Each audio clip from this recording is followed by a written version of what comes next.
Now, of course, Saraya recently debuted in AEW, and a lot of fans were speculating if she's going to get in the ring because she got physical in her second week there, and then the reports were coming out that she has been cleared. AEW's Dr. Michael Sampson, who has also been in WWE, I believe he's the guy who saved Jerry Lawler's life, right?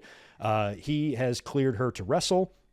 And she was also a guest on Talk is Jericho, on the most recent edition of Talk is Jericho, where she did talk a little bit about her decision to come to AEW and how she wrapped up things with WWE. And apparently, Triple H was very shocked by Paige's contract not being renewed. It was Johnny Ace and Vince McMahon that apparently made the call to not renew her, even though she had gone independently and gotten clearance from 3 different doctors to return to the ring. Apparently, WWE would not sign off on any x-rays, and they had no desire at all to get her back into the fold in the ring physically. And she had to kind of sit around for a couple of years not being used. And she spoke about that frustration. And I think she said a lot of good things about WWE, and she loved her time there and talked about a few other gnarly incidents in her life. But I think the one thing that really upset her the most, according to her, was how certain things were handled that could have been handled better. And of course, the Twitch stuff. And I was really on Paige's side about the Twitch stuff. The Twitch stuff really pissed me off as it was, because you had great people like, Adam Cole and like Saraya who do this, who love to do it. It's part of their livelihood. It's part of their lives. I mean, hell, it keeps them out of trouble, especially Saraya. Adam Cole probably doesn't have to worry about that. But, Saraya, if she can find herself distracted, that'll keep her away from the crazy life. I think that's a good thing. And you should never threaten to take that away. And she spoke about talking to one of Vince McMahon's, assistants or whatever, who, told her, hey, you gotta give us a cut of that. And she said that if she was able to speak to Vince specifically or personally about it, she feels he would have been much more chill, much more, maybe willing to work with her. But this guy was an asshole, and it just rubbed her the wrong way. And it was very frustrating to her. This is a way for them to make some extra money, as long as they're not using the WWE's names and likeness and intellectual properties on their stream. I really don't see what the big deal is. And I'm happy that once Vince left, that stuff has kind of been rectified now, and it's really a non-issue. But Paige mentioned that it was a really big issue for her at the time, and that was a really big factor into how she felt about WWE and how much it turned her off to them. Now, I'm kind of indifferent about Saraya or Paige, because I also believe that there was a time in Paige's life, you guys remember, when she was going through all that shit and she was acting crazy. She even talked about this on Talk is Jericho. She said that she thought she was going to die before the movie came out, before Fighting with My Family came out, because of how crazy she was, the alcohol, the drugs, the relationship. I think she was with Alberto Del Rio at that time. And she talked about how crazy she was. And she was crazy. I used to get so mad. I used to give Paige such a hard time, because every story we read about her was something negative. Every story we read about her was her making a fool of herself, was her being a drug-addicted, smashed, crazy, batshit insane mess in a terrible, toxic, abusive relationship.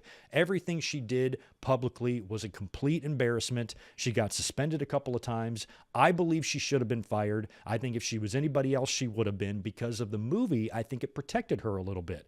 And she even said that one of the WWE reps had to give her a call. I think it was Mark Carrano, and basically had to say, like, yo, get your shit together, because a lot of stuff is going to be coming your way, a lot of press, for this movie and whatnot. And I remember thinking at the time, being in WWE's situation and being like, if I was them, I'd be pissed. We're making a movie about this girl, and all she has to do is not be a batshit insane train wreck, and she can't do it. Paige, for a while there, had WWE by the balls.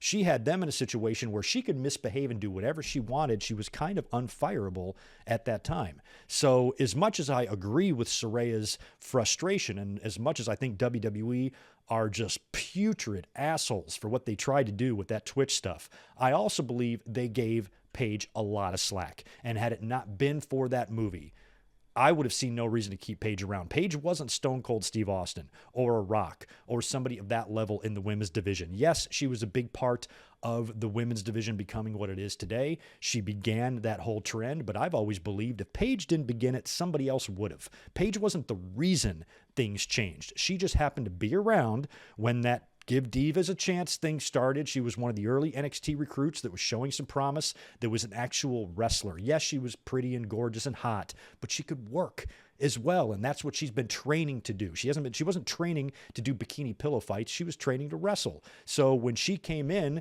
and made some waves in NXT very quickly, and then burst onto the scene on the main roster and became champion right around the same time that they're trying to give divas a chance. She was a big part of that. But I believe if it wasn't Paige, it just would have been Natalya or Charlotte or somebody else that would have gotten that rolling maybe just a little bit later. So I believe that she will always be looked at back at as one of the women that helped change the perception of women's wrestling for sure.